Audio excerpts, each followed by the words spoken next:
She wasn't at her desk when they stormed in. Her coffee was still warm.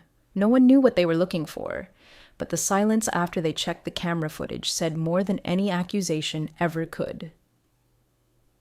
The first thing Elena heard that morning wasn't the hum of her monitor or the usual Slack ping.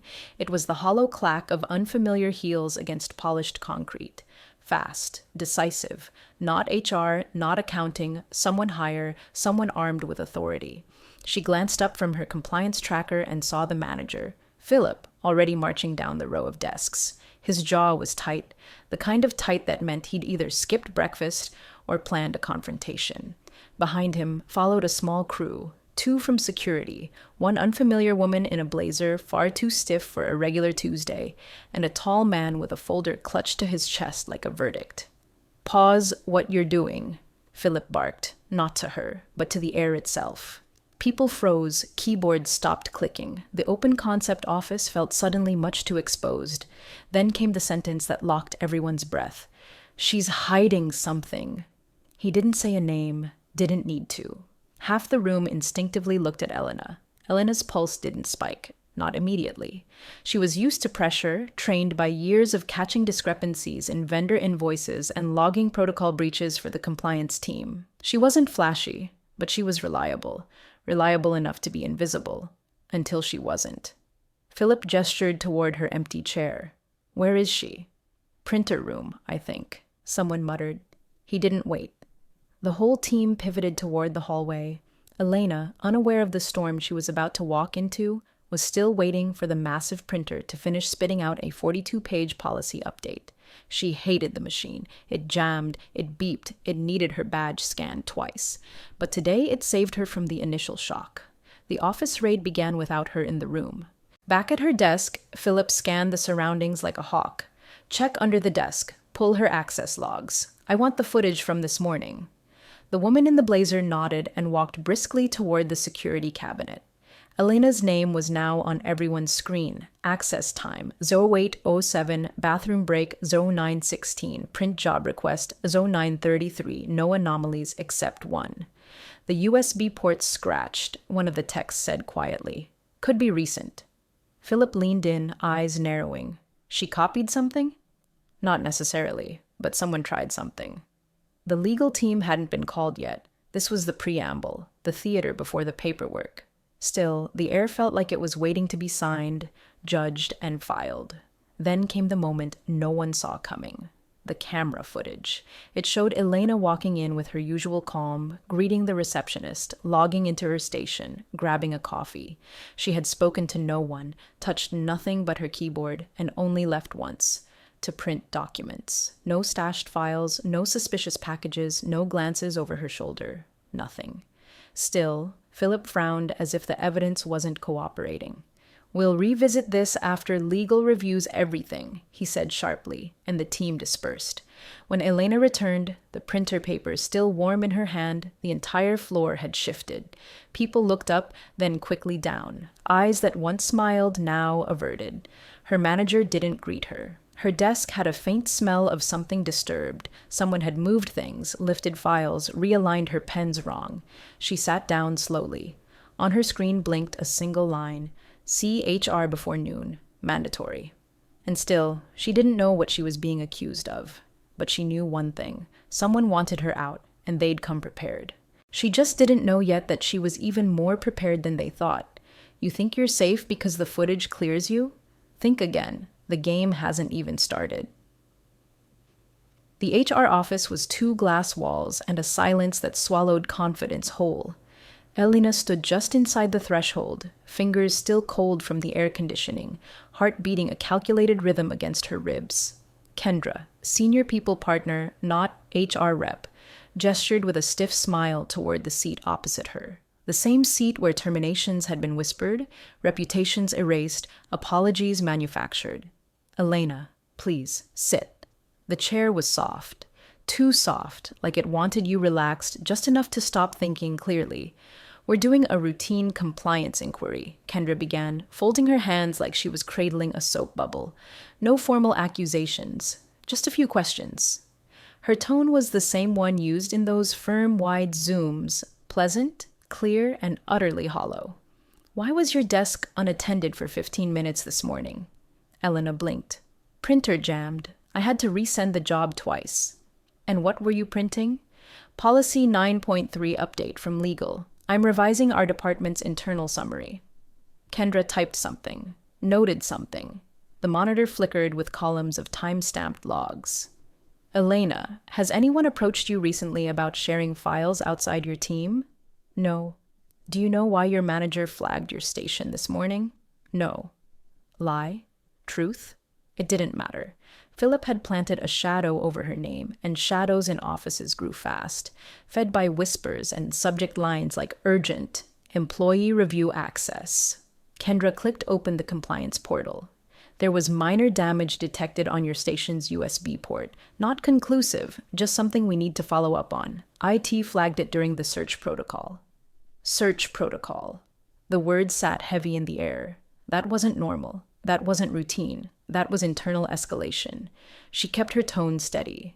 I didn't touch the port. You can check the footage. We have. Kendra nodded.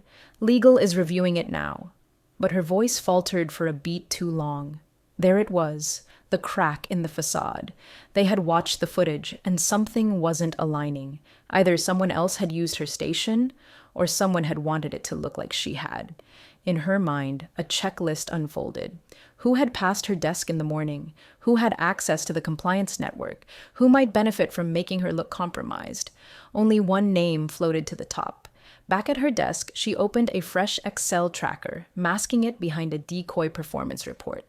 Every detail of the morning logged, timestamps, hallway traffic, the exact minute she left for the printer, the angle of the lobby camera, the moment Philip arrived.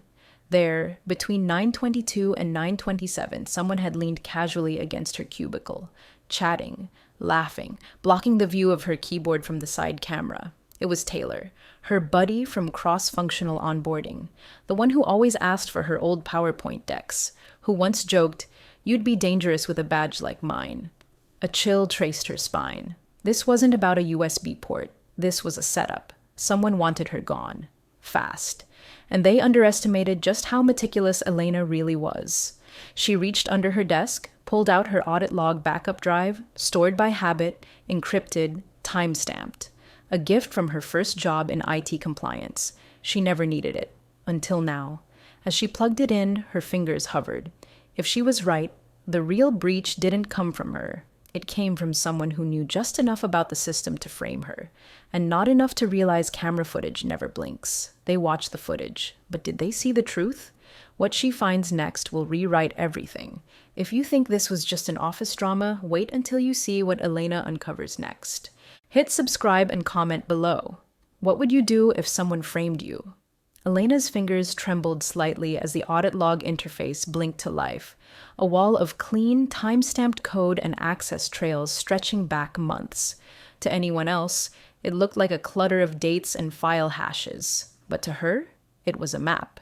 And today, she was hunting ghosts. The audit backup hadn't been touched since Q4, but it held every micro-action from her work terminal, when a file was opened, when it was edited, exported, or attached to an email. Most employees didn't even know this level of granularity was possible. She smiled tightly. That's the thing about working in compliance. You don't just know the rules, you document the exceptions. At 9:23:18, an anomaly blinked. Someone had accessed the internal compliance server from her station while she was gone. Not a flagged file, just a browse of folders marked internal protocol drafts. Superficial, intentional, like someone was trying to look guilty but not be guilty. And then it got worse.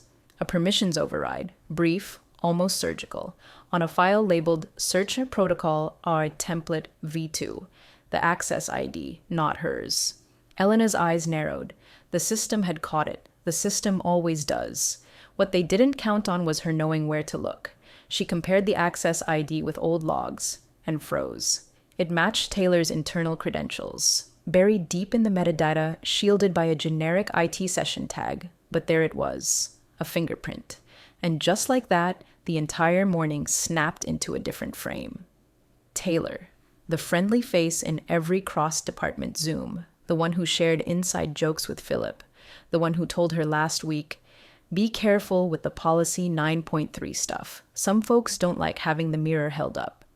The same tailor who passed by her desk just as the USB port had been scratched. It wasn't a coincidence, but proving it in a place like this wasn't just about finding the breach. It was about speaking the right language, the kind legal would listen to. She crafted a short email to the legal team. Subject: clarification request. Audit trail for 9:23 a.m. access. Hi, while reviewing my workstation's logs, I found a permissions override at 9:23 a.m. tied to search protocol SAR template SHAR v2. The access ID does not match mine. I'm attaching a verified snapshot from my backup audit log. Can you confirm who was logged into the system at that time? No accusations, no drama, just enough data to raise a lawyer's eyebrow. She hit send. Then she waited. The reply came faster than expected. Received. Forwarding to internal compliance and IT security for trace validation. Please do not discuss this with colleagues until reviewed. A trace validation. That was serious. That meant internal controls would run a credential backtrace. And if Taylor's ID was attached to a manual override from her machine, well, let's just say camera footage wasn't the only thing watching. By 4:30 p.m., the entire mood of the office had shifted again. People whispered in corners. Slack channels had gone quiet. Philip didn't pass her desk once, and at 4:37, a calendar invite popped up on her screen. Subject: confidential debrief. Legal and compliance location, conference room C time. Tomorrow, 9:00 a.m. Her breath caught. They were bringing her in, not as the accused, but maybe, just maybe, as the witness. Conference room C was nothing like the sterile HR box from earlier. It had no glass walls, no soft chairs, just 4 neutral walls, a long table, and a single security camera in the corner that blinked once every 7 seconds. Always watching, always recording. Elena sat alone at first. She didn't pace, didn't scroll her phone. She opened her notebook, real paper, and underlined 3 phrases: camera footage, audit trail, search protocol breach. Behind her, the door clicked. The woman who entered was from legal, the same one who had shadowed Philip during the office raid. She introduced herself now. Rachel Ortiz, Senior Counsel, Internal Affairs. Her voice was calm, but too practiced. Elena had heard that tone before. It was the one they used before announcing terminations. Except this time, she wasn't the target. Rachel placed 2 printed screenshots on the table. Elena recognized them instantly. One was the frame where Taylor leaned on her desk, his elbow resting just above the USB port. The second was a metadata capture, time-stamped 9/23/18, Elena's name not listed anywhere. "We confirmed your audit trail," Rachel began, her eyes not leaving Elena's face, "and we've matched the override access to a different credential." There was a pause, a heavy one. Rachel didn't say Taylor's name. She didn't have to. Then came the part that sent a chill down Elena's spine. "Your workstation was used as a launch point for a simulated breach, likely designed to trigger a compliance alarm." Elena tilted her head. "A simulation?" "Yes, one orchestrated internally, it appears, to undermine your standing." It wasn't just sabotage, it was a test, a trap. One meant to frame her just enough to raise flags, without tripping a full investigation. Someone had been hoping she'd panic, maybe resign quietly, before legal stepped in. But Elena didn't panic. She documented. Rachel continued. "Your response, pulling the backup audit, reporting the ID mismatch, referencing policy 9.3, and was noted by the board. I've been asked to debrief you as a potential key witness in an internal review." Elena blinked. "Wait, internal review of who?" Rachel's smile was faint. "Let's just say, this wasn't Taylor's first red flag." A folder slid across the table. "Confidential," marked with her name. "Elena, we'd like you to prepare a written account. What you saw, what you suspected, who you interacted with. No speculation, just facts." She felt the weight of the folder before she opened it. Inside were screenshots, badge access logs, message excerpts, Slack threads that had been wiped from her team's channel, meeting notes she'd never been copied on, surveillance captures from outside her department, Taylor entering the server room late at night, alone. It was bigger than she thought. She wasn't just the collateral. She might have been the target for something far deeper. When she stepped out of the conference room, the air in the office had changed again.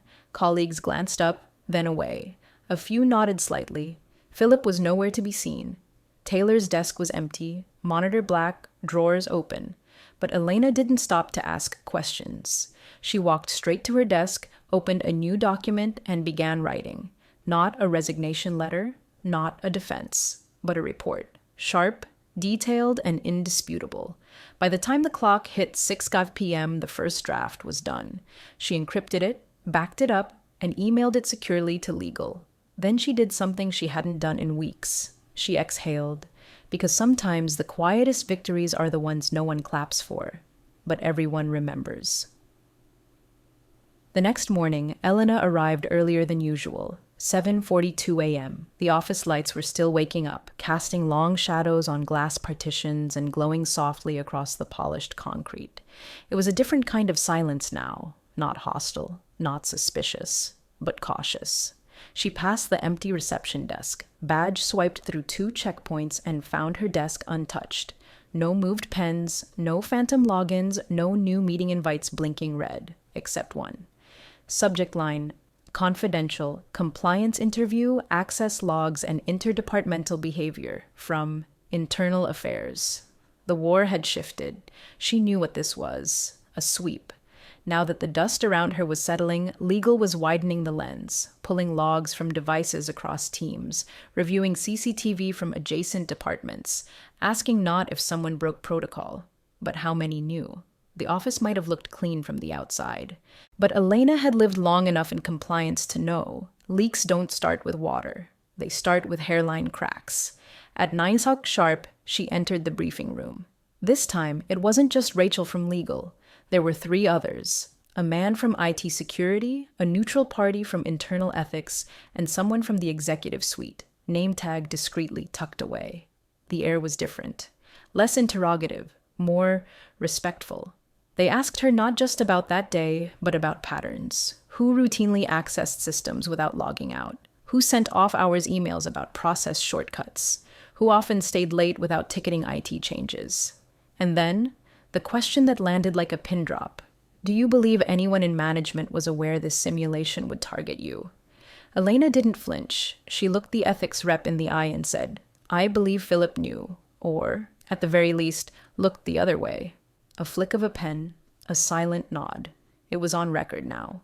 When the session ended, Rachel caught up to her by the elevator. "You're not just out of the woods," she said. "You may have just redrawn the whole map." Elena raised an eyebrow. "Meaning?" Rachel hesitated, then added quietly, "Internal audit is expanding the review beyond just Taylor. There's chatter about suppressed complaints, possible retaliation patterns. Your file triggered more flags than you know." Elena stepped into the elevator. As the doors closed, Rachel said one last thing. "If you get another meeting request this week, it might not be an interview. It might be an offer." Back at her desk, the office buzz had returned. Not the suspicious murmur from days before. This was different. Measured. Watchful. She felt it in the way her co-workers glanced at her screen with something close to admiration. Not because she won loudly, but because she didn't break quietly. Still, she knew better than to celebrate early. She reopened the compliance folder on her desktop, cross-referenced badge access logs against new reports surfacing across departments. Because while legal was busy tracing Taylor's tracks, she was hunting the person who greenlit the idea in the first place. And that trail? It didn't end in IT. It ended in the corner office. Corner offices are like soundproof sanctuaries. Thick walls, frosted glass, and just enough distance from the people below to pretend nothing's ever burning. Elena had walked past that door 100 times, always closed, always guarded by Philip's tight calendar and tighter ego. But that morning, it was cracked open. And empty. No blazer on the chair. No mug with number 1 decision maker. No voice barking into a Bluetooth headset. Just the quiet hum of a monitor. Still unlocked. She didn't step in. She didn't need to. Because at that moment, an IT broadcast went out to all managers.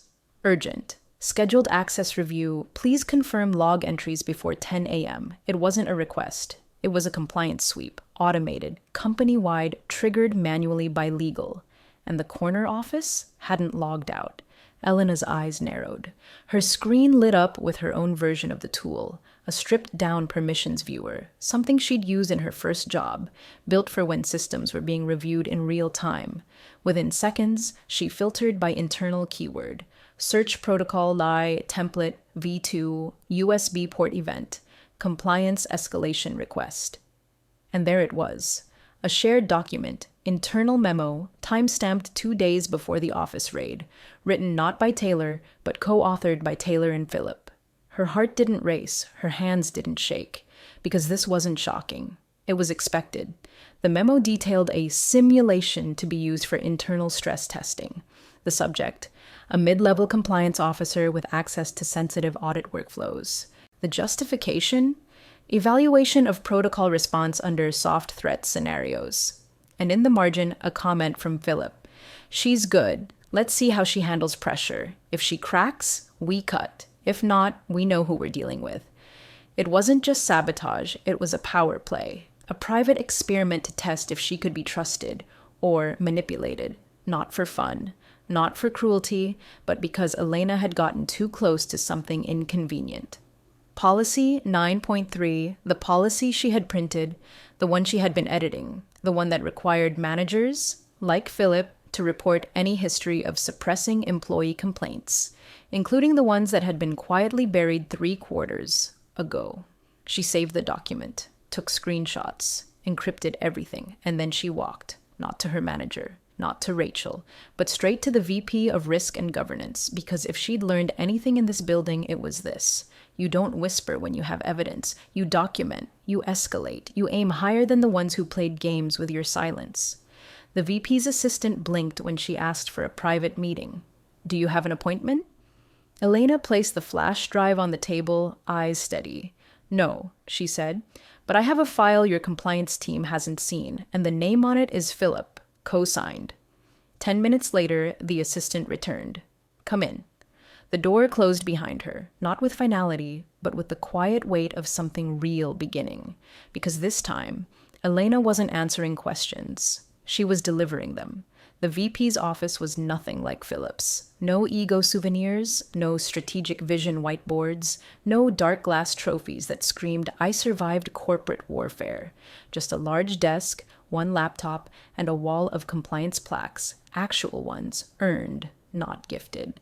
Behind it sat Marcia Lane, VP of Risk and Governance, mid-50s, sharp suit, sharper eyes, known across departments as the woman who didn't just read policies. She wrote them, including Policy 9.3. She gestured toward the seat without smiling. You brought a file. Let's see it. Elena didn't hesitate. She passed the encrypted drive forward, along with a brief printed summary, bullet-pointed, annotated, time-stamped. I believe the simulation Taylor ran wasn't just unauthorized, she said. It was structured to suppress a potential violation of Policy 9.3, one that would have implicated Phillip directly. Marcia plugged in the drive. On screen, the memo, the comments, the camera footage correlations, the access logs.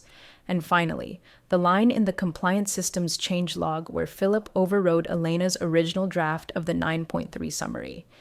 3 weeks ago, at 10:41 p.m. from an external device. That last detail hit like a bell. Because under Policy 9.3, it wasn't just the suppression that mattered. It was the deliberate tampering with audit materials. Marcia's expression didn't change, but her silence became a signal. She turned her monitor slightly away and picked up the phone. Get me Rachel Ortiz, and send someone from internal IT to conference room D, quietly. Click. She looked at Elena. What do you want from this? The question landed hard, because Elena hadn't thought that far. She hadn't walked in with demands. She hadn't imagined leverage, just truth. But truth, here, was currency. She paused, then answered honestly. I want the simulation investigated for what it was. Retaliation and obstruction. I want my record cleared publicly, and I want the Policy 9.3 violations disclosed to the Oversight Committee. Marcia didn't nod. She just typed. 2 hours later, Elena was in conference room D, this time on the other side of the table. Rachel sat beside her. So did a quiet man from legal operations. No one spoke about Philip yet, but the screen behind them displayed the phrase, Internal Escalation Brief, Discretion Level, Red. They weren't just reviewing what happened to Elena, they were building a timeline, an official one. Later that afternoon, someone from facilities came by Elena's desk. Hey, just need to do a quick inventory of the manager's office. She raised an eyebrow. Phillips? The guy nodded, already holding a digital scanner. Yeah, we were told to secure the hardware and take photos of the whiteboard for documentation. Documentation. That word had never sounded so satisfying. As the facilities guy walked away, Elena glanced at her inbox. One new email, no subject. She opened it. You weren't supposed to win this one. Watch your back. Anonymous. She read it twice, saved it, forwarded it to legal with the metadata attached, and then she closed her laptop because she wasn't afraid. Not anymore. The anonymous email didn't rattle her. Not because it wasn't threatening, it was, but because it was desperate, and desperate people make mistakes. Elena knew the real threat wasn't in the message. It was in the timing. Someone was watching the investigation unfold, close enough to know Philip had been pulled, but not close enough to stop it. Someone still thought this could be salvaged through fear. They were wrong, because Elena wasn't afraid of being seen anymore. She wanted to be seen. She met with Rachel again that afternoon. The message had been traced, not fully, but enough. It was sent from a VPN masked through a temporary corporate account created 2 weeks ago. From Taylor's former device. The same device that had been reissued to another team member, except, and here was the twist, it had been quietly accessed after hours twice since Taylor's exit. Someone still had remote access. Someone who hadn't expected Elena to report the email instantly. This isn't over, Rachel said, flipping through a printed log of the access trail. But it's tipping. Elena exhaled through her nose. You're going to find them. Rachel looked up. We already are. And then, as if on cue, her phone buzzed. She excused herself, answered, then returned a minute later with a new stillness in her voice. That was governance. The board wants to meet you. Elena blinked. The board? They've reviewed your timeline, the policy breaches, the cover-up attempts. You didn't just defend yourself, Elena. You exposed a systemic flaw. She stared at the carpet, trying to absorb it. You're telling me they want to talk? Rachel nodded. This isn't an interrogation. It's a conversation. When Elena entered the 17th floor boardroom, it felt like walking into a different company. High ceilings, expansive windows, a table that looked like it belonged in a government war room.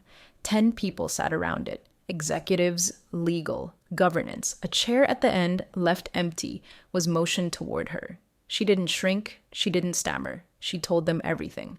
From the first suspicion, to the coffee left cooling on her desk, to the audit trail, to the camera footage, to the moment she realized this was never just about her. It was about what they allowed to grow in silence. When she finished, the room was still. Then one voice, the head of corporate integrity, leaned forward and said, You wrote your own defense, and in doing so, you may have rewritten how we treat whistleblowers here. The words didn't land like praise. They landed like accountability. Back at her desk, hours later, Elena found a new Slack channel invite. Compliance Reform RTF, Task Force. And a direct message from Marcia. You've got sharp instincts. We'd like your help. Let's rebuild what they tried to break. Elena closed her eyes for a long moment, and when she opened them, the office looked clearer, like someone had opened a window in a room that hadn't seen air in years. Some endings come with applause, others with signatures, but the ones that matter, they come quietly, wrapped in sealed envelopes, forwarded memos, and a single updated nameplate outside an office that used to be locked. Elena didn't expect a promotion. She didn't even expect acknowledgement. But when she walked in Monday morning and saw her desk relocated 2 rows over near the glass windows reserved for senior staff, she understood.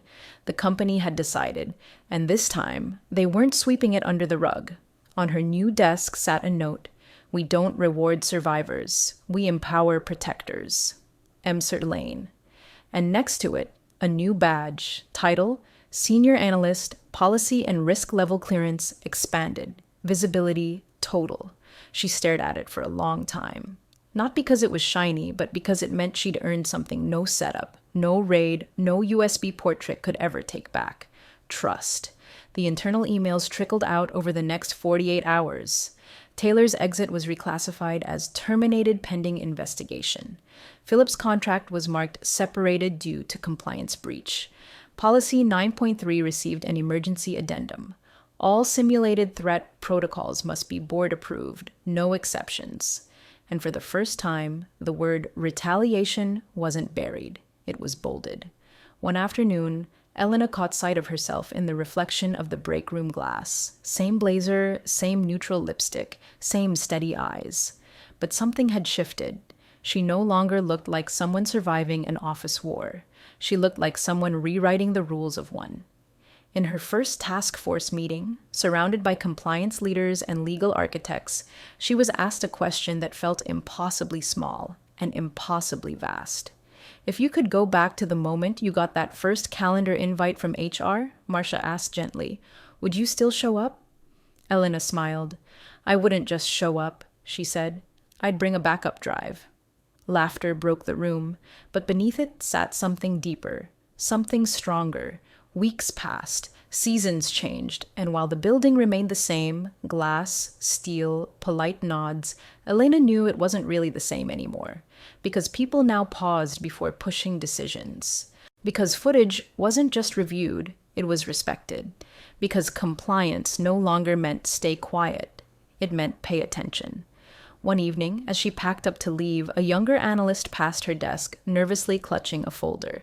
I saw something weird in the procurement logs, the girl stammered.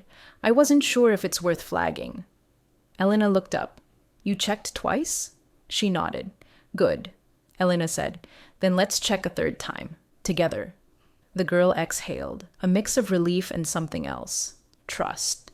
And just like that, Elena knew she wasn't the exception to the system anymore. She was part of building the new one clean log, one honest report, one voice at a time.